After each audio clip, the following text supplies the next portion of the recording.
Hello, good afternoon, good evening, wherever you are in the world, and welcome to the Big Toon Chat. I've got the lovely Sam alongside me yet again, who's becoming a bit of a regular on this show. So I'm going to try and give her a season ticket, see what she says. Just want to discuss the Tottenham game yesterday, 2-2 draw. Before we actually get into the game itself, let's talk about the starting lineups, because I sort of had to pinch myself before the actual game itself to wondering what was going through Steve Bruce's mind when he put out that squad. We had Kraft, we had Murphy, we had Ritchie, we had Longstaff, we had Gale. I mean, what did you make of the formation and the actual lineup even before kickoff?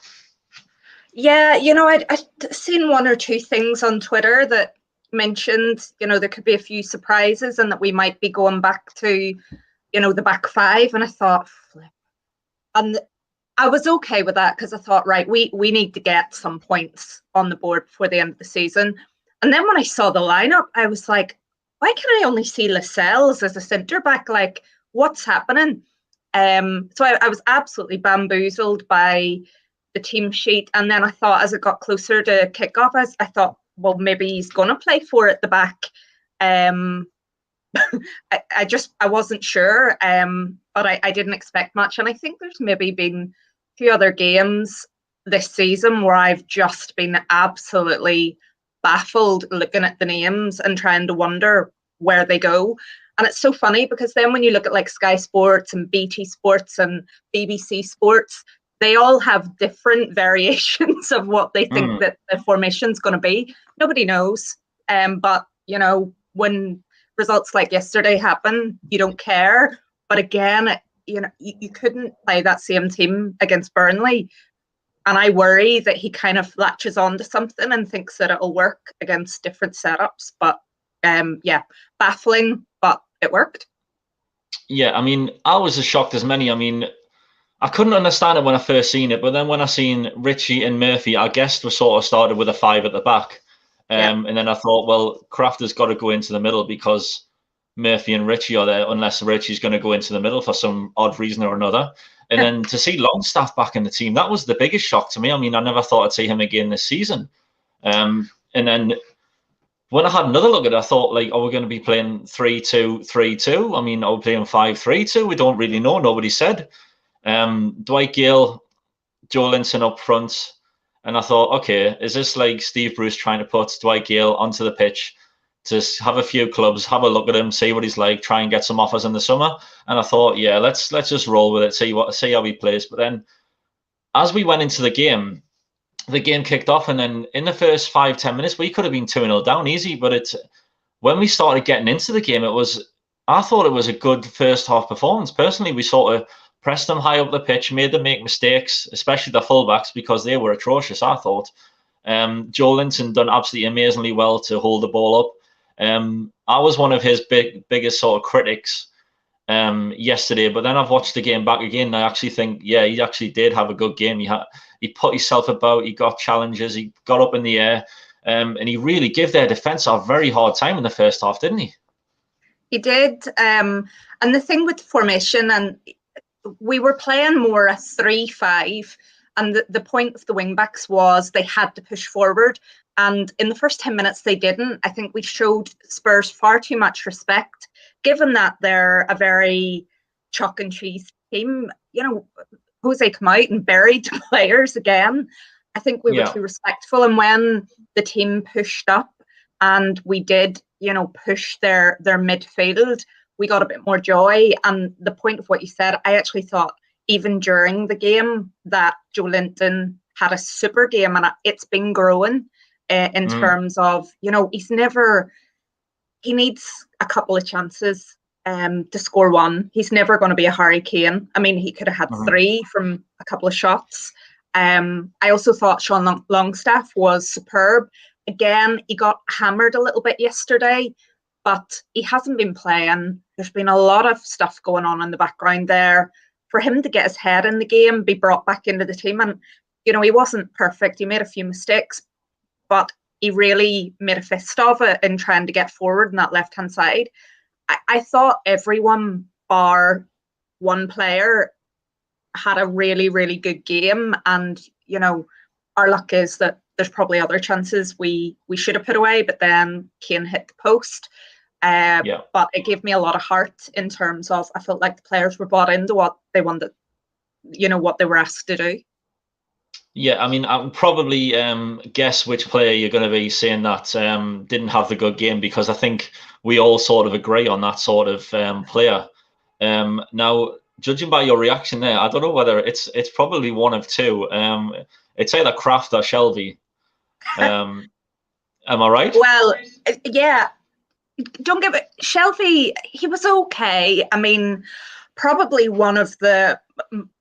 I'm not sure yesterday whether I was more horrified by the 18 minutes that we were in the bottom three because of the Fulham result, or the 5 minutes that John Joe Shelvey played at centre back.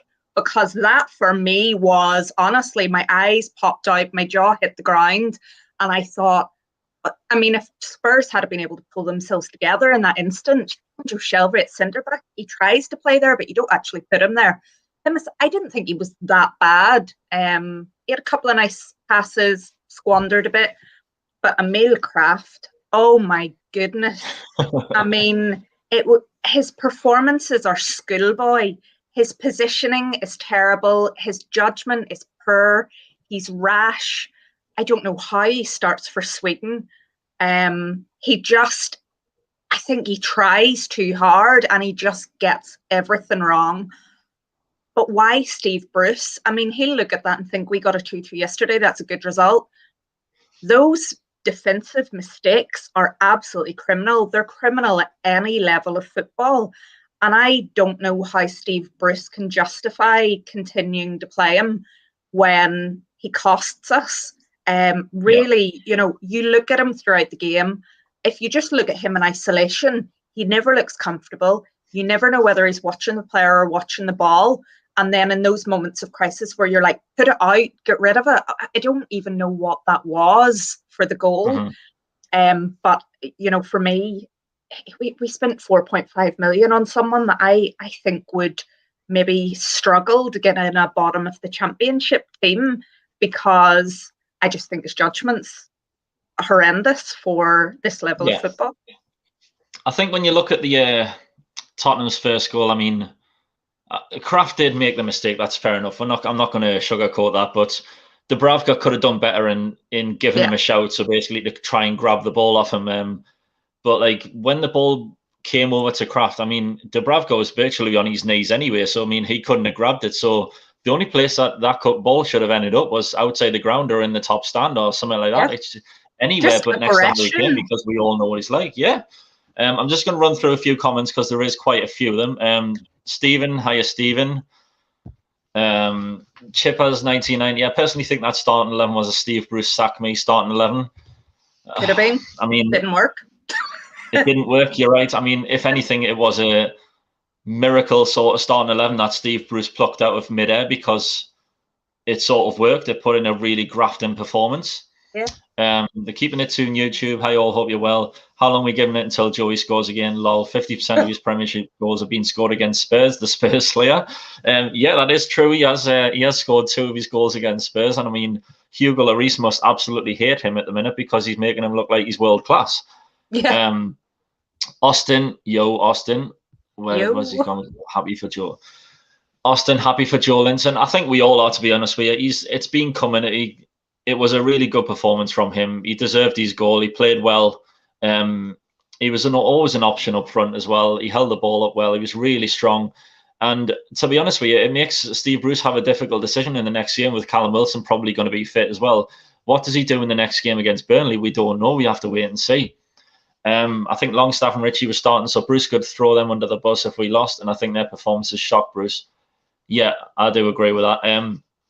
Sean Longstaff, I mean, the one thing I like about him, he sort of doesn't give up. If he makes a mistake, he tries to get the ball back. He doesn't stop running. And like you said before, Sam, I mean, he hasn't played enough games this season. He's still getting up to match fitness, so there probably was a bit of fatigue running through his body as well. And the same could be said about Matt Ritchie. When he's on the pitch, I mean, he looks like the natural leader on the pitch. He looks like the captain of the team because he's always geeing people up. He's always wanting them to improve and do harder. And whenever there's a goal going against us, he's the first one to kick off at the players because he absolutely hates it, doesn't he? He does. And, you know, I think I said last week, I've been hot and cold with Ritchie because I sometimes think that this leadership that he has is all well and good, but he needs to have the performances to go with it. And actually, someone was digging me out on Twitter yesterday saying that apparently we had an argument 2 weeks ago. Like, I can't remember. But what I've always said is if the performance comes with it, you can't put someone into the starting 11 just because they're a good leader.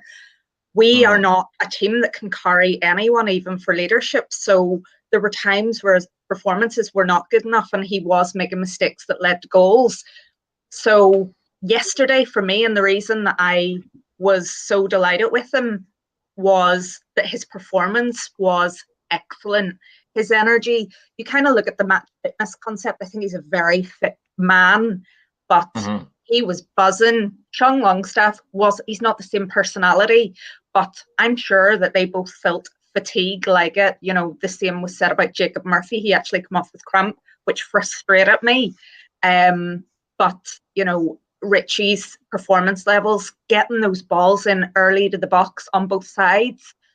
We need to do that as a team, you know, especially when Callum Wilson's back, because that's probably the only way we're quickly going to get the ball into the box and get opportunities to score. And as I said, we need a number of opportunities to score.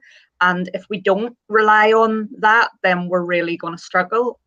So good to see that it looks like, you know, there was rumours today that Steve Bruce has been told that he needs to put these things to the side and get these players back into the team. And for whatever reason, I'm glad they are back because they've all got a point to prove. Yeah, that's very true. I totally agree with that. When you look at Matt Ritchie and Jacob Murphy, I mean, they were great going forward yesterday. They always whipped the ball in the box and they put in some great balls. Matt Ritchie obviously set up the second goal with Joelinton heading the ball back across the box for Willock eventually to get on the end of. And I thought them two have got to start against Burnley. I mean, that's the sort of thing that we need. I mean, Callum Best will thrive on them sort of balls in the box, won't he? The only thing that I think, and the reason that I said it at the start... I did say Callum Best there, I mean Callum Wilson. I did make a bit of a boo there. The hat-trick against Villa. No, my only issue is that, first of all, we don't know if Wilson will start. Second of all, Burnley will gobble those crosses up.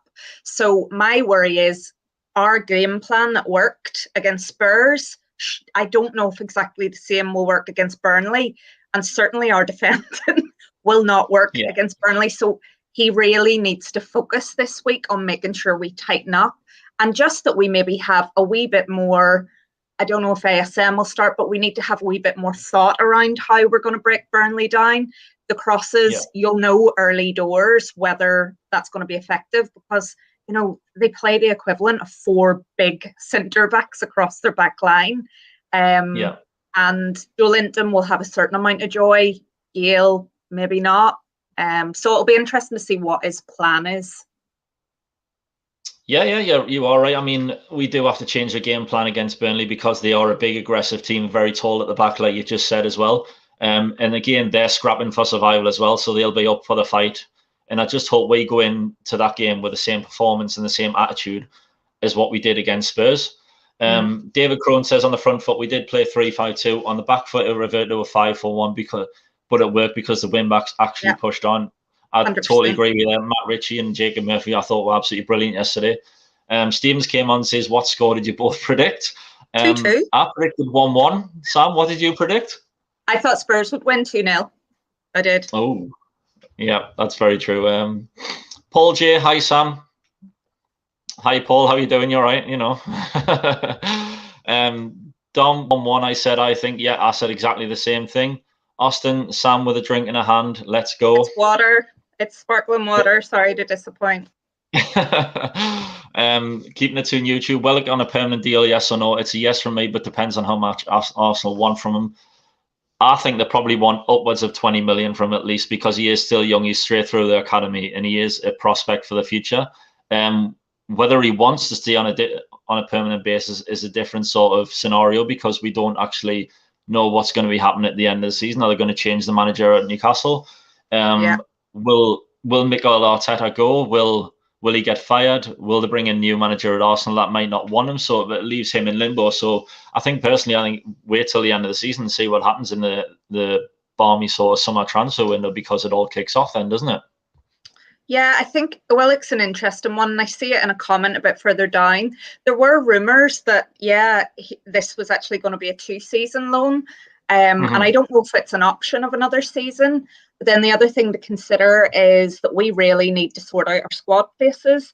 And I think Willock goes up an age bracket. So he's not an under 21 anymore, which means that he would need a squad place.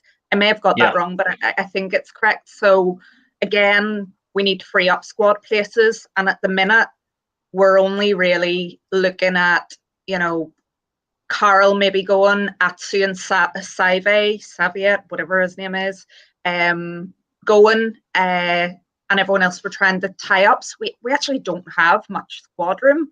Aaron's is already away. We've activated Shar, we've activated Gale. We're talking, I think, the Fernandez. So we don't have room in the squad unless we get rid of more players.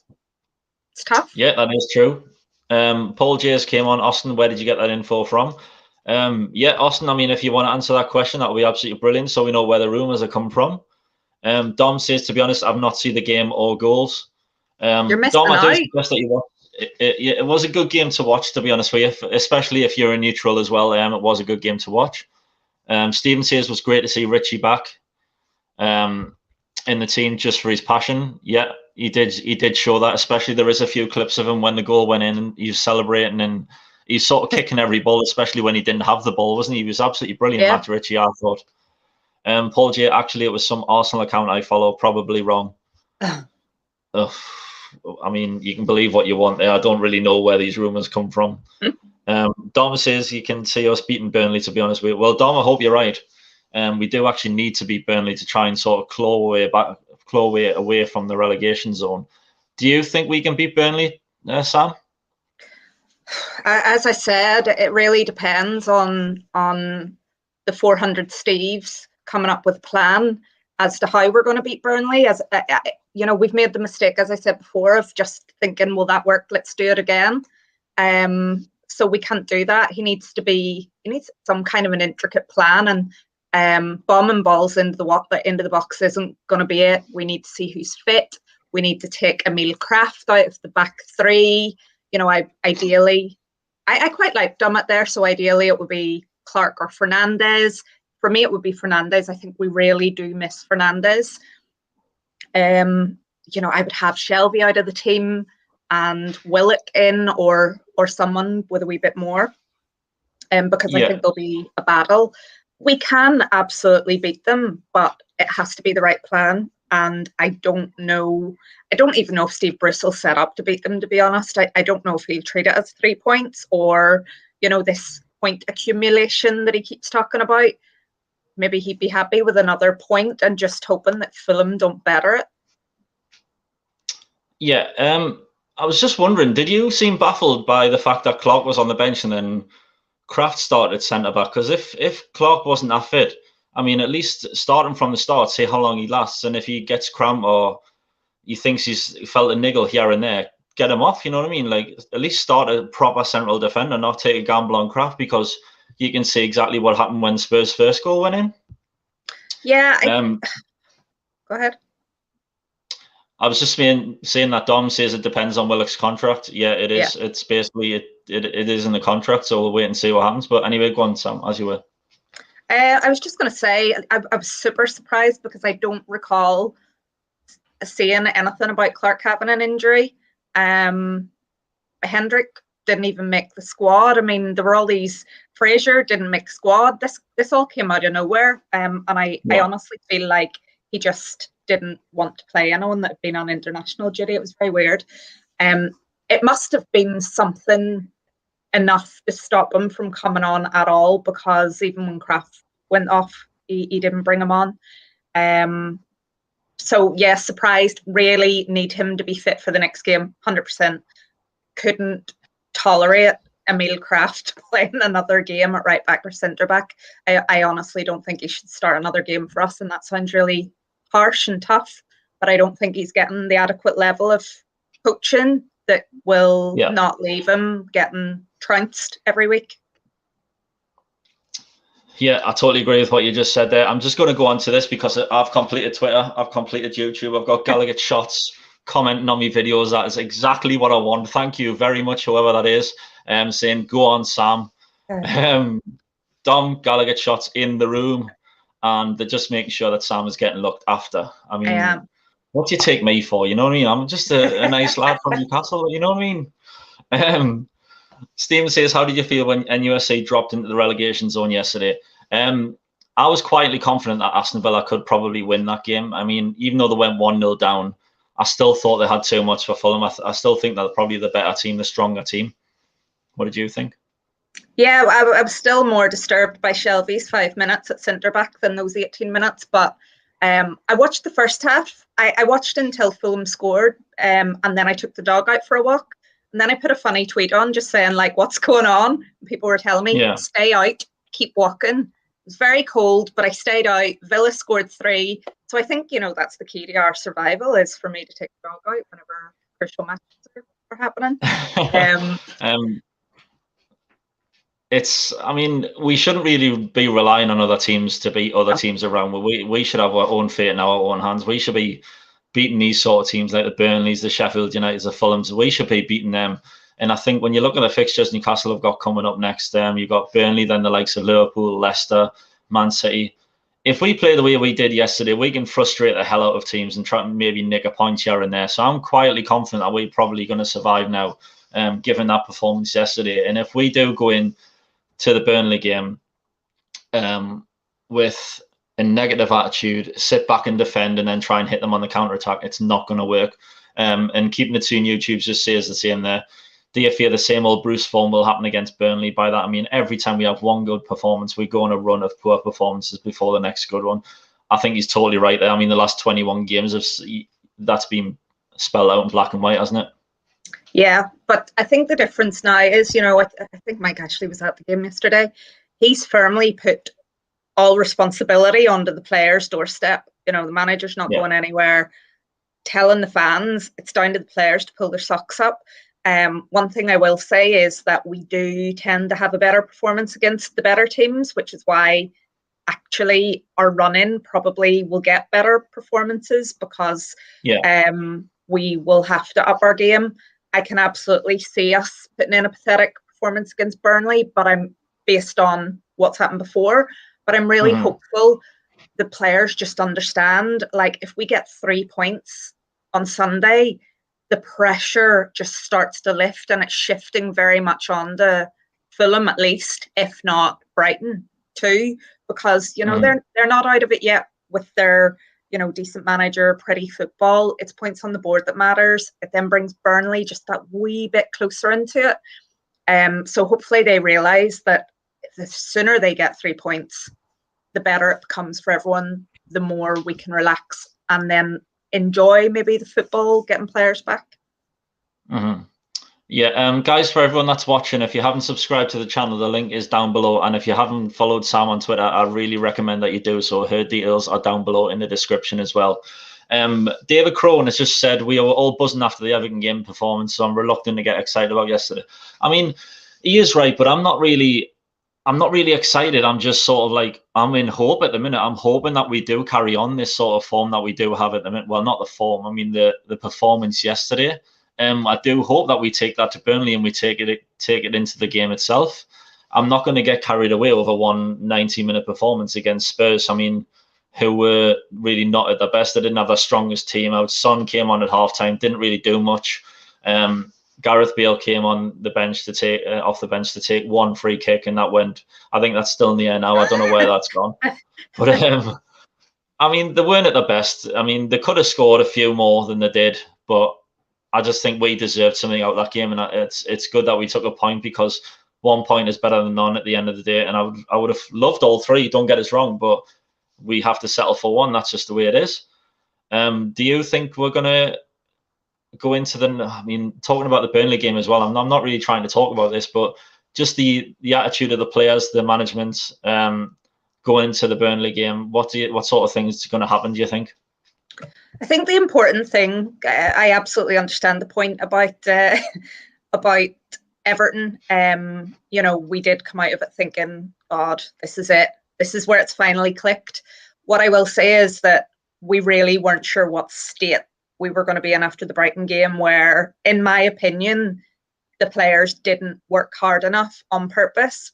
And now they've been told, look, you need to pull it together and you need to get us out of this. So there was a real resilience about the team yesterday, and the players that have been out in the cold were brought back in. That's going to bring a bit more team spirit back in. There's a bit of positivity around, Wilson coming back.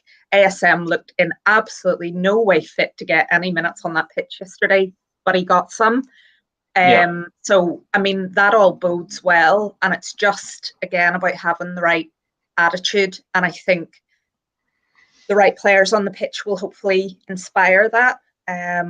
So, again, having your Ritchies, your Dummets,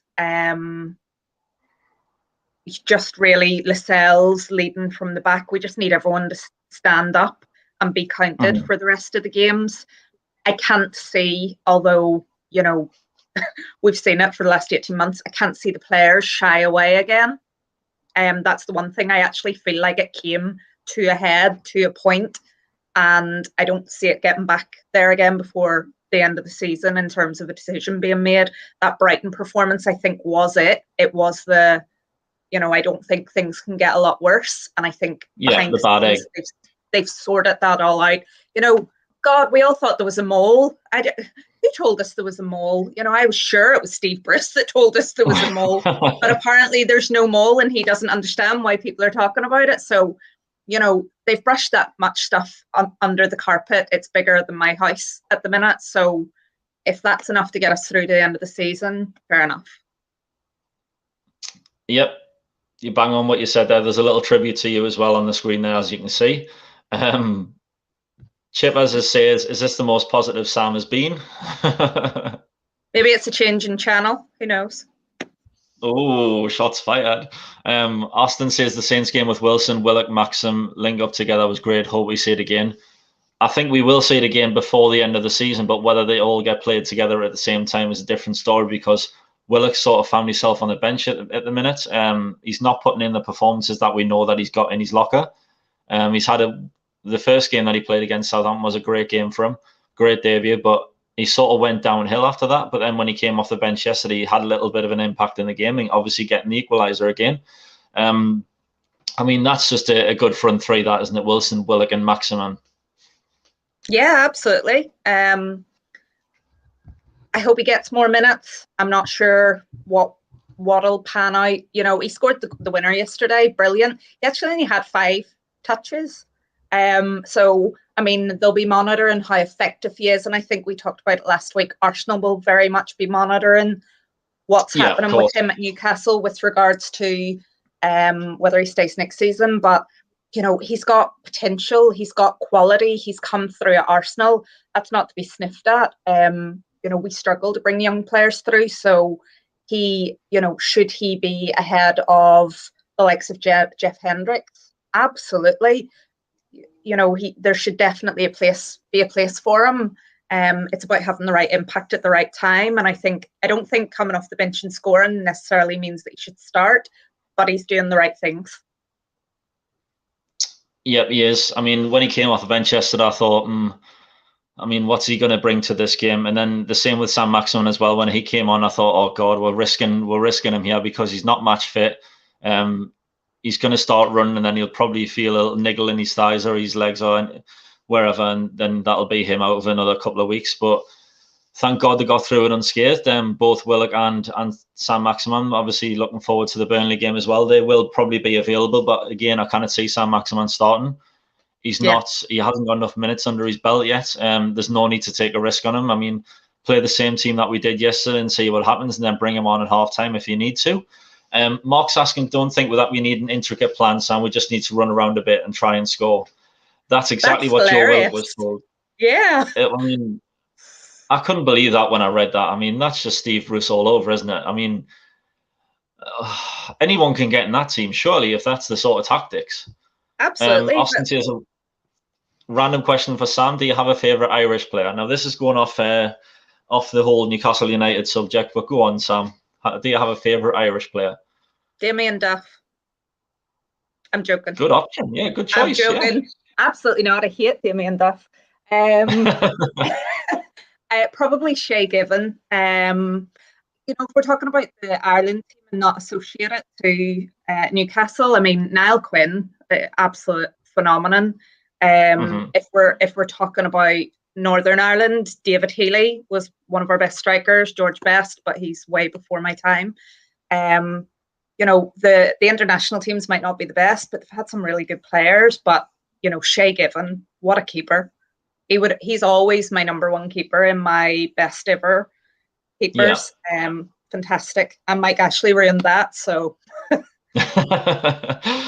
Shay Given, nice fella, nice guy. Met him a couple of times. Yeah, I mean, you couldn't have probably picked a better Irish player than Shay Given. I mean, he was still is a Newcastle legend as well. But you are right in what you say. Is Mike Ashley did ruin that, which was a bit of a shame.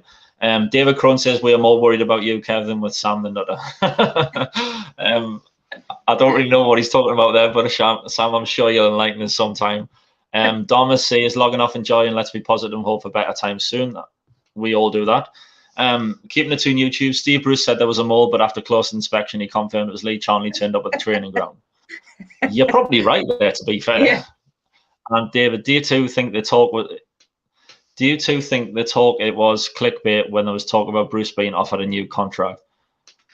Oh, Sam, I'll let you go first on this one. Yeah, I think there's a subtle difference with the way that media is being reported at the minute. I'm not going to call anyone out and say that something isn't correct, but if I use the Telegraph as an example, they have changed their policy towards payments, I believe, and they're starting to get paid for clicks across not just sport, across all of their articles. And that means that sometimes things will be a little bit different.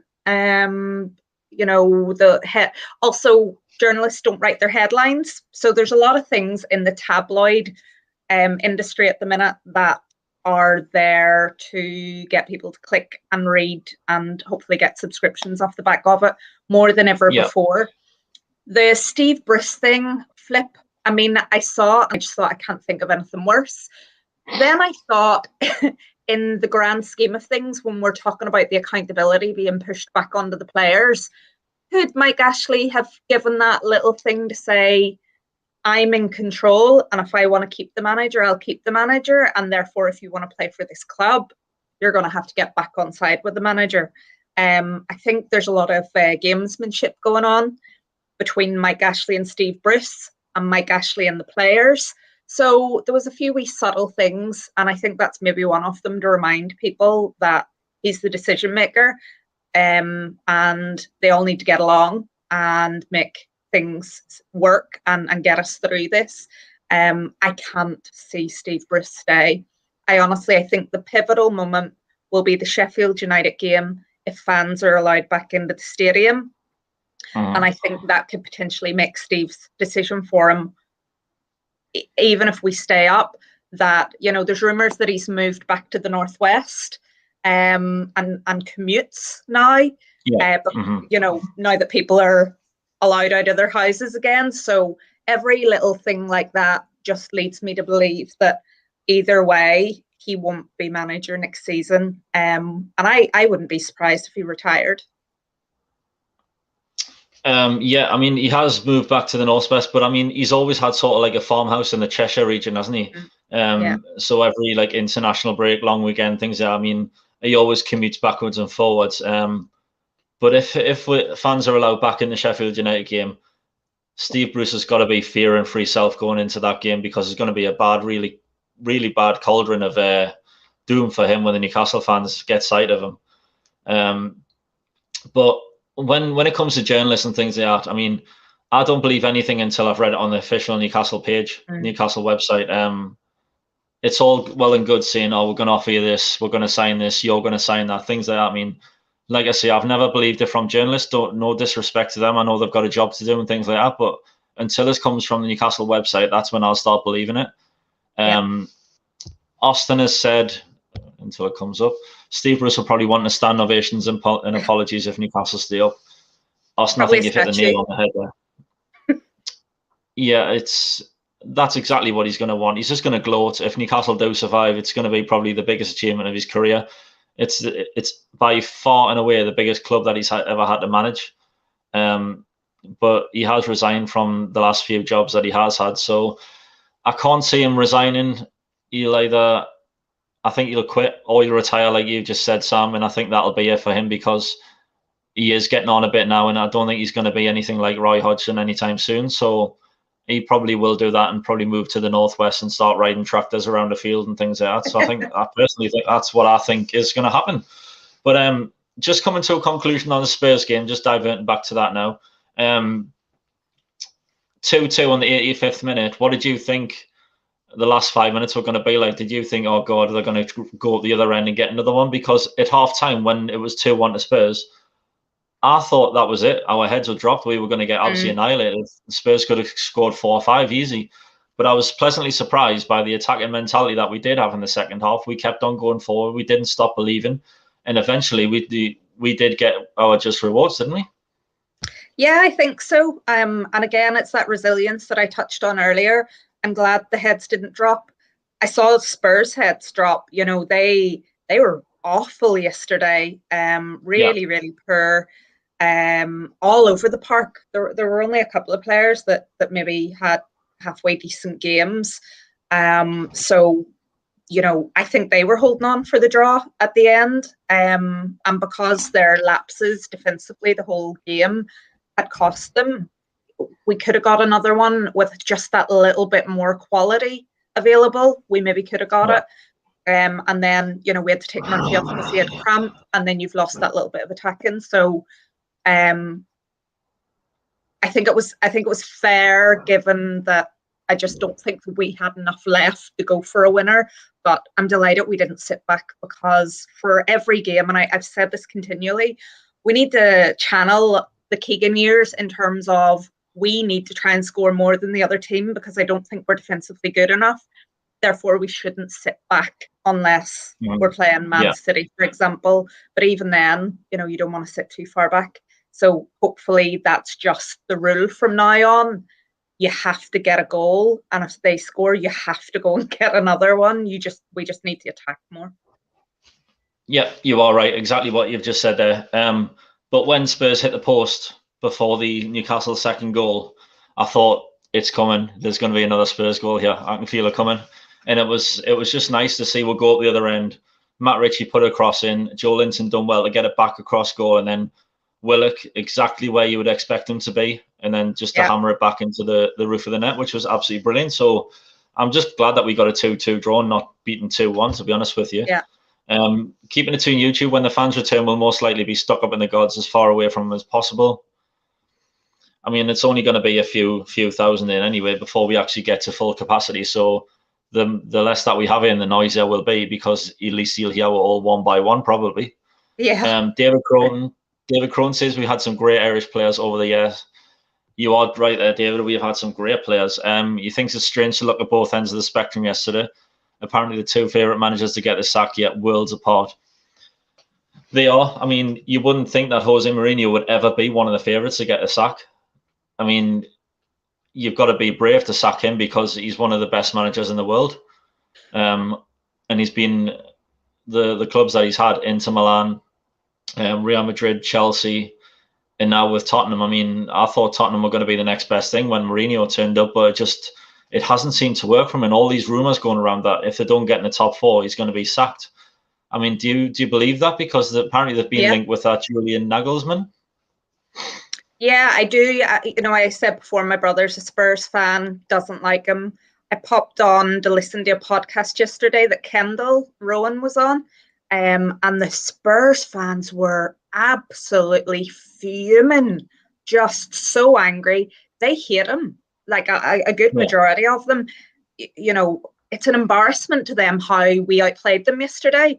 And without Harry Kane, you know, Son's coming back to fitness. He was nowhere near fit. That team didn't really offer very much yesterday. And then you've got Jose coming out and throwing them under the bus. When you look at Jose's record, it's fantastic. But apart from his early career, all the clubs have turned sour towards the end. And I think he just alienates himself. And I actually think he's been a wee bit more personable at Spurs. I follow him on Instagram and he does make me laugh. But again, he alienates so many of the squad that there's a lot of unlovable traits about him. A club like ours would be absolutely elated to have someone like Jose Mourinho because we're just not used to that. When you're going from a Pochettino, who my brother just thought was brilliant, and I think I told you I had some questions if we were going to have a Spurs guest. Yeah, that's right, yeah. And he had kind of said, you know, if Jose wins a trophy, does that mean it's better than what Pochettino achieved in that he built the club to Champions League final but couldn't get any further? You know, they really hold on to that love that they had for him and that kind of a coach. And they look at Jose Mourinho, who comes across as arrogant, who says, look at my record, look at who I've managed. And that's not an endearing quality. And from a revenue perspective, given that Spurs spent so much in that stadium, you know, they're paying 200, maybe more grand of someone like Gareth Bale's wages. They need revenue coming in, especially in the pandemic. So if they don't get into the top four, that's a revenue stream cut, and that's financial pressure where they may need to sell players. And that's not what Daniel Levy wants to do because that's not building. And it's a real lost opportunity for them if they don't, because they brought him in for progression and it looks like they're not going to progress even though they've invested, and they're going to miss out on this revenue stream. And bottom line for business is that's not good enough. And I'm sure he's on an absolute fortune as well, you know, 10 million contract. And to be paid 10 million a year not to progress the club isn't good enough. Yeah, I mean, as soon as you get Mourinho into a club, you do think that's it. We're going to start winning trophies. We'll win the league 2 or 3 times as well. I mean, the expectations around that guy is just, monumental when you think about it. But you are right. I mean, Pochettino did build that club up. I mean, I was sort of sad to see him go because I thought he was treated unfairly a bit. And now he's off to PSG, and I mean, he's under massive pressure there as well. Apparently, if he doesn't win the league, he's going to get the sack. So it just goes to show how powerful, like, owners that have got all this money are. They basically just want someone in to try and get them loads of trophies, loads more revenue and things like that. And it is the managers that I do feel sorry for. I mean, when you do look at Mourinho, I mean, he got sacked by Man United, Chelsea as well. And it's just, I mean, the expectation is just far too big around him at the minute. You've just got to come back down to base level and just realize that he's like the rest of it. He's just a normal human being trying to do a job better than anyone else. And if you don't have the players to achieve that, then you can't win trophies. It's as simple as that. And I think when he got Gareth Bale back into the Spurs team, I think that was basically more or less just to try and please the fans, to show that he's actually trying really, really hard. And it just hasn't seemed to work out, has it? Yeah, I mean, if you're looking at, again, managers that have really achieved something, if you look at him versus Jurgen Klopp, I can see Klopp's had a lot more time, but I can see what he's trying to achieve in terms of keeping his best players, but developing players as well. You know, Liverpool don't have the money to go out and splurge, so they have to be cute about what they do. I feel like Jose Mourinho just wants to spend a fortune, and he's left clubs with a lot of bang average players. You know, the Man United squad is 3 or 4 managers making a mess of it before Ole's coming in and trying to fix it, and it takes time. So I think if Mourinho had more likable qualities and you could see what he's trying to do with the players in terms of development, it might translate better. But I don't really see it. And when I look at the players coming through and the players he's had issues with, even at United, he always wanted new players. He wanted them to go out and spend 50 million on this player and 30 million on another. Football's not going to be like that for a very long time. So how does he adapt to being a manager that doesn't have a lot of money to spend and has to get the best out of what he has? And from Spurs' point of view and Daniel Levy's, he expects him to be able to do that and advance the club, just like the likes of Jurgen Klopp have. So that's who he's being benchmarked against now. And that's where he's maybe, I don't want to say being found out, because that's not fair. But I think this concept of him being an amazing manager is starting to get slightly dated, because there are younger, more progressive managers that are able to do it on less of a budget. And that's where Jose needs to find a way of being able to showcase that, which leads me on to about Newcastle. I think him coming to Newcastle would be a brilliant move for him if we were in a place of transition, because of his affinity for the club. And also it would give him a blank canvas, and that's maybe what he needs to make his mark. Yeah, I do think you're right there. The only way that I would want Jose to Newcastle would be if we were taken over by someone who was willing to spend the money that Mourinho wants to spend on the players that he wants to get. So that's probably the only way that we would see a manager like Jose Mourinho come to Newcastle. Whether it's a reality in the future or not, we don't know. When you look at managers these days, if you get taken over by a billionaire, who do you go for? You've got the likes of the Mourinhos, the Guardiolas, the Klopps. Then you've got Tuchel and things like that. I mean, there's loads of world-class managers now, whereas Mourinho was sort of one of a kind back in the day, wasn't he? He was, and he built his reputation. He has won so much, but again, I think he's a 3-season manager at best before he needs a new project. And I feel like for Spurs, that's going to come a little bit early. And I think he just needs to reset his expectations and enjoy the game. As I said, there's a lot more progressive, younger coaches coming through that are just, making it look more like he's slightly out of touch, like that comment he made about the Spurs players yesterday and the success he's had before. He's like, same coaching team, different players. Yeah. And it's like, well, you're not always going to have the best players, so maybe you need to adapt your coaching techniques. Maybe they're not working. I'm just going to run through a couple of more comments and I'll end it. Austin says Jose would win Newcastle the trophy guaranteed if the takeover happened. I do probably agree with that. League Cup, FA Cup, probably. Yeah, you are right. Any trophy would be good enough for Newcastle fans in a minute. You know what I mean? Paul J says Lucien Favre would be a perfect choice as a manager. He is up there with one of the best as well. Max Allegri has experience with teams in black and white. He certainly does. Obviously, Juventus. Paul J, because he doesn't shake shit from anyone. Lucien Favre is just referring to there, and I think he is right, because he is a damn aggressive manager, isn't he? And David Crone lastly says only one manager for me, Pep, if money wasn't an object, obviously. Would he leave Man City the way that they are at the minute? Because he already came out and says that he's really happy there, so I can't see him leaving anytime soon. No, I think he's met that. He likes to move around, but I actually think he has such an affinity with Man City. And I wasn't sure. I was on the fence. I didn't know if he would sign on his most recent contract.